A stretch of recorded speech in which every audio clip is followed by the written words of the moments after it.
This is war.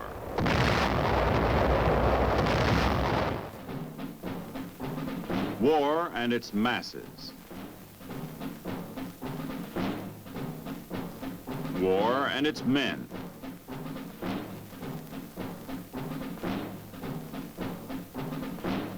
War and its machines.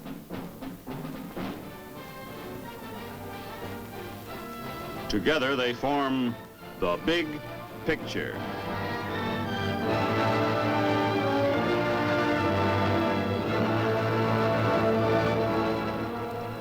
Welcome to The Big Picture. I'm Captain Carl Zimmerman. The Big Picture is a report to you from your Army, an Army committed by you, the people of the United States, to stop communist aggression wherever it may strike. The Big Picture during the next 13 weeks will trace the course of events in the Korean campaign, with first-hand reports from our combat veterans and film taken by combat cameramen of the Army Signal Corps. These are the men who daily record on film the big picture as it happens, where it happens. Today, the big picture brings into focus the first 40 days in Korea. It was the beginning of the fighting there, when every ridge was a heartbreak ridge. Let's go back to June 1950, when our troops felt the first thrusts across the 38th parallel. The story is best told in the language of the soldier who was there.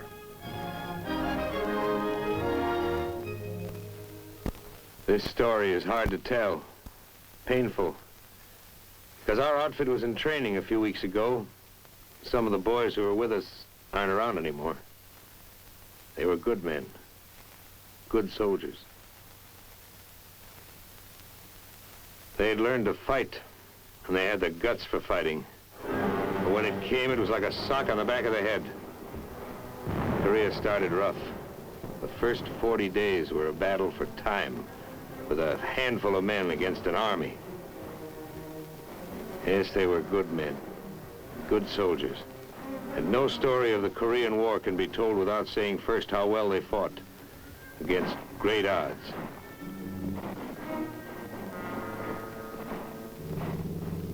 In the beginning, there were only a couple of companies from the 24th Division. No brass bands at the airport. A few days before, some of us had been in cities, spending leave time at Fuji, something like that. We weren't scared. We didn't know. We got stuff out of the planes. We moved out. Nobody said, this is it.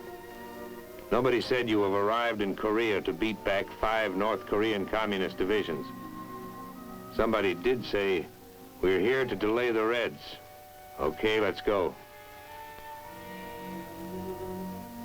About 10% of us were veterans. A few roads looked like France, somewhere between Paris and Metz.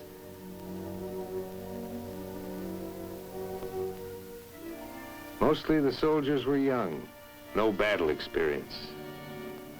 They smiled a lot. They made the whole lot of us look like good-natured Yanks, glad to see a new town. Now, some of these boys enlisted to travel, but whoever sees travel posters about Korea, relax, come to the land of the morning calm.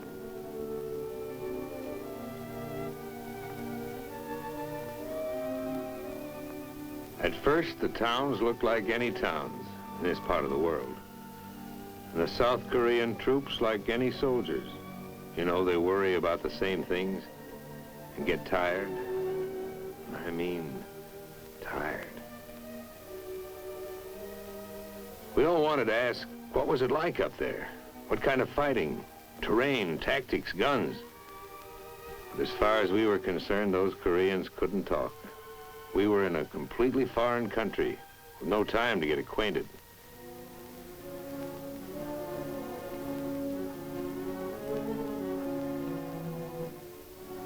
They emptied a town, hardly a thing left.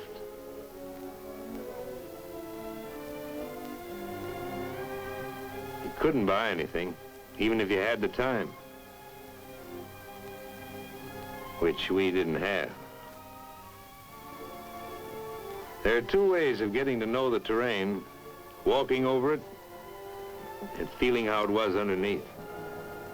Underneath it was caked and sticky. The tools of a soldier's trade: a shovel and a gun. We had small stuff with us: machine guns, some howitzers.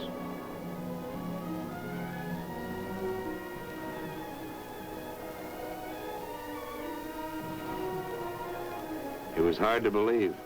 1, 2, 3, we were smack in the middle of a war. Guns ready, aimed north, against an enemy that would look exactly like our friends, the South Koreans. These troops had seen action. They didn't have to speak. Their clothes spoke. Their shoes spoke. Their eyes spoke. We got set. Like I said, when it came, it was fast and it was all around us. They threw everything at us. We answered. We went ahead. It was like D-Day, with no warning. Those kids, they became veterans overnight. Tough, hard, nervy. They moved as if they'd been with us all through Germany. There were too many North Koreans with too much heavy equipment, especially tanks. What can men with guts do against tanks? A bazooka was some defense, but there were too many tanks and too few bazookas. Day after day, it was pull back and fight again. There were too many of them. You wouldn't know where they'd come from. The rice paddies would lie quiet. We'd hide in the shadows, trying to look like a hut or a cornfield or a rice paddy. Concealment was one of our weapons. There were too many of them. The boys pulled back, tired as dogs. Because whenever they'd meet the Reds head-on, the Reds had enough men to fight us on the front and on our flanks, too. We knew it, and it was hard to face. We were hurting.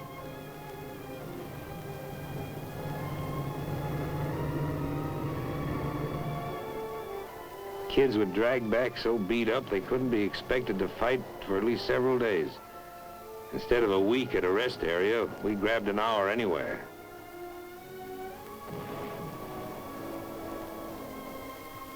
Took a shower. Sat down. Lay down. Seemed like the greatest pleasure in life was to give the feet a chance to breathe. We fell back to new positions. If you looked around at some of the foxholes, you could see a deep respect for those red mortars. Very deep. We were short on men. South Koreans carried our ammo. But we didn't know what some of the others were carrying. Turned out that many of the silent refugees filing along the South Korean roads were North Korean communists in disguise. They'd sneak through our lines and fight us from behind. We caught some, but infiltration caused plenty of casualties. We were going to watch the refugees more carefully from now on. This was a big police job in Korea, the biggest. The attack was full-sized, had to be stopped.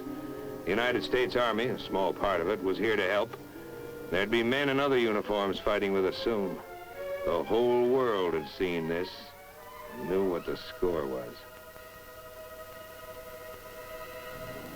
Up near the guns, the score was against the enemy. They were losing points, losing time.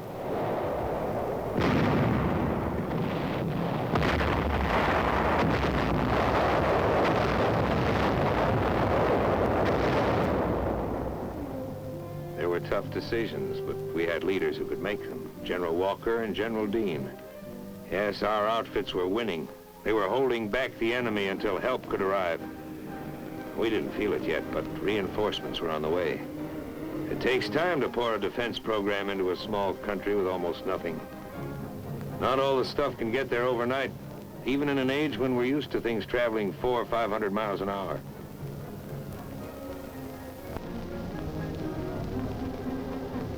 Oh, we needed tanks and jeeps soon.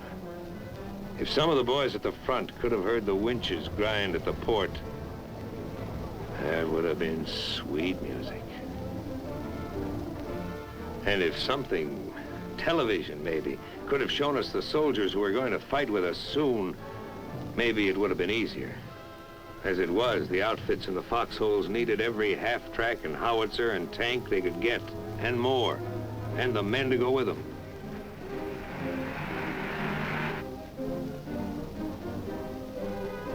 Yes, our mission in the lines was delay. Delay the Red Drive in Korea. Delay it so we could get jeeps. Delay it so we could get weapons carriers and weapons and more ammo.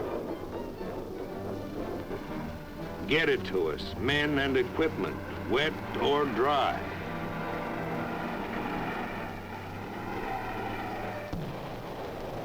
Because it was still rough going for us.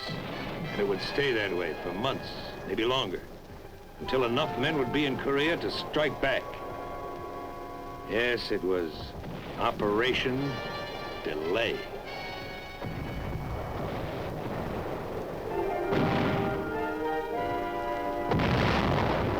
Ammo was precious. One field artillery battalion against 40 tanks. We'd hold them off for a few hours in a blasting frontal attack. The Reds would envelop us on both flanks. Always trouble up ahead and trouble on the sides.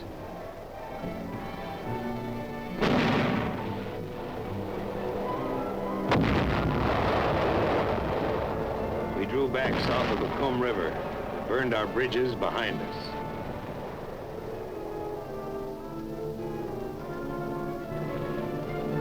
People in big cities like Pittsburgh are bothered by smoke. Now, this smoke was black, but it didn't bother us a bit.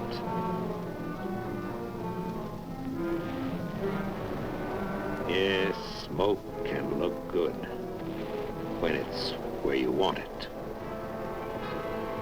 There were plenty of times when the smoke was too close.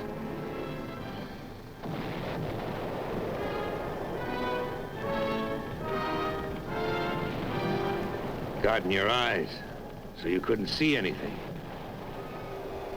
You can take a lot, but when your buddies get hit, it hits you inside. Nobody says much, just so-and-so got it. Or so-and-so has been evacuated, he'll be okay. Or so-and-so's been evacuated. Back of us, units from the 25th Infantry Division and the 1st Cavalry Division were unloading now, with baggage. All of it first class, urgent. The tanks were light jobs. They sped north where they were most needed.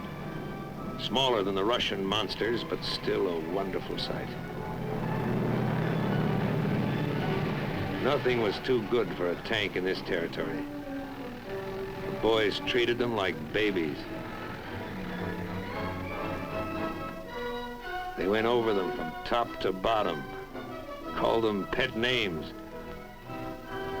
They cleaned them up better than for inspection. That's cleaning. Their tanks had heavier armor. In a duel, that was their advantage. But our advantage was some fine sharpshooters.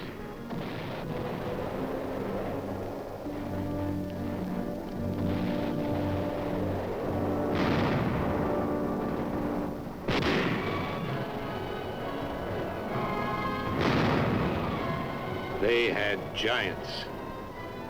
We had giant killers.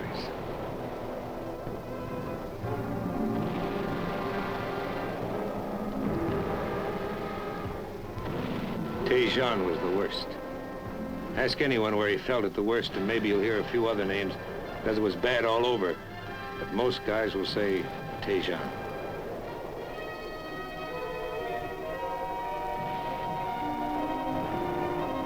Some places we were just outnumbered. But in Tejon, we were outnumbered, outgunned, out-tanked, and outflanked.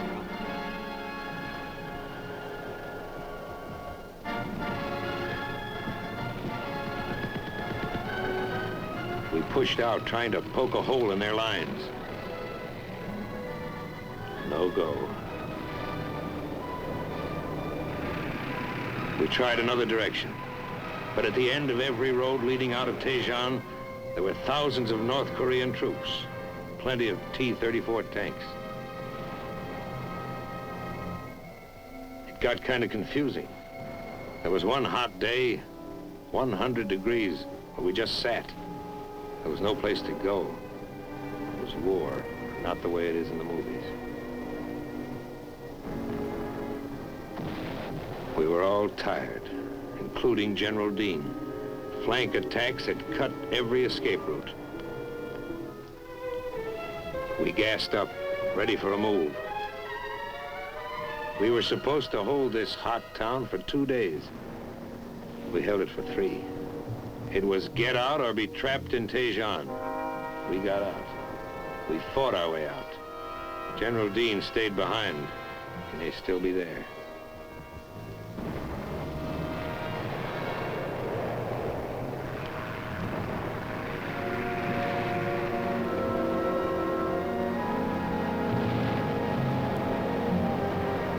It was a bad road out of Tejon. Some guys didn't make it.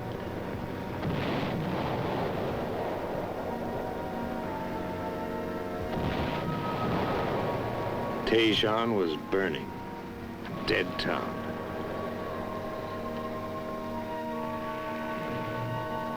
The men who got out were heroes.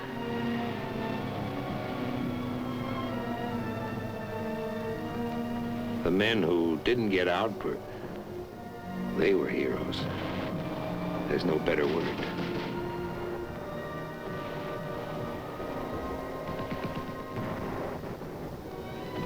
By this time, the new outfits were in the lines. Fresh, ready to shoot.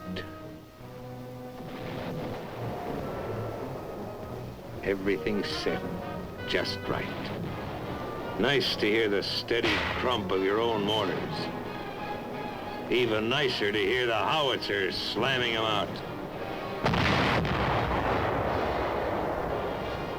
Together, they're terrific.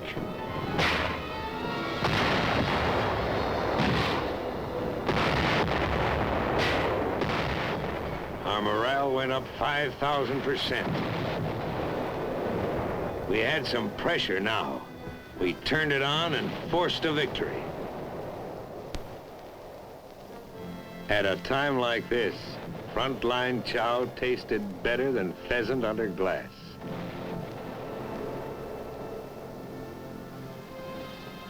The rally was short. One outfit might do okay for a day, but on that same day, 5 other sections of the front line would be feeling the enemy's hard blows, the envelopments, the infiltrations. Some of our strongest attacks were by patrols, small groups battered by the enemy, beaten by the mountains, falling down tired.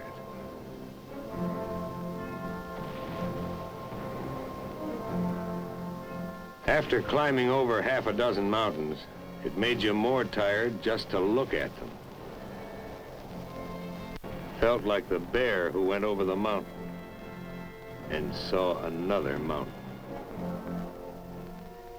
Getting anywhere in Korea was back-breaking work. You did it the Korean way, slowly. You were the bulldozer. No push-pull, click-click up here to throw a bridge across a stream in 4 or 5 hours. Every rock added up. Even the little ones. You worked 2-3 days to put an outfit on the other side of a stream.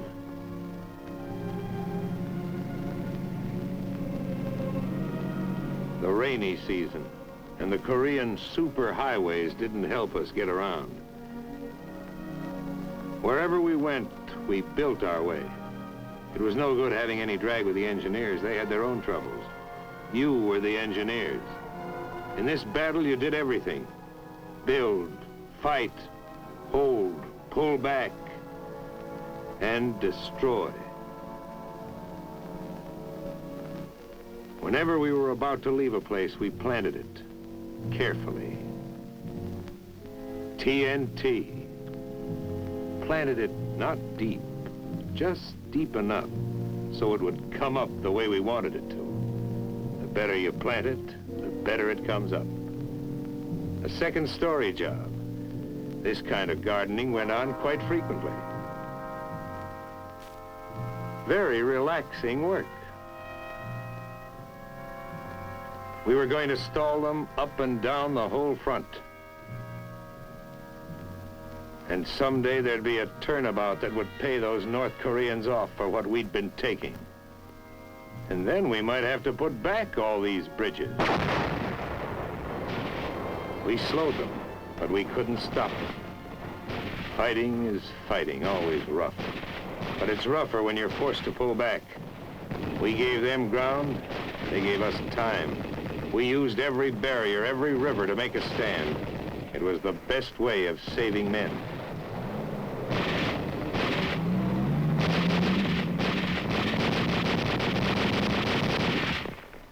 They beat us back to the Nak Tong, but we got there early enough to make it across.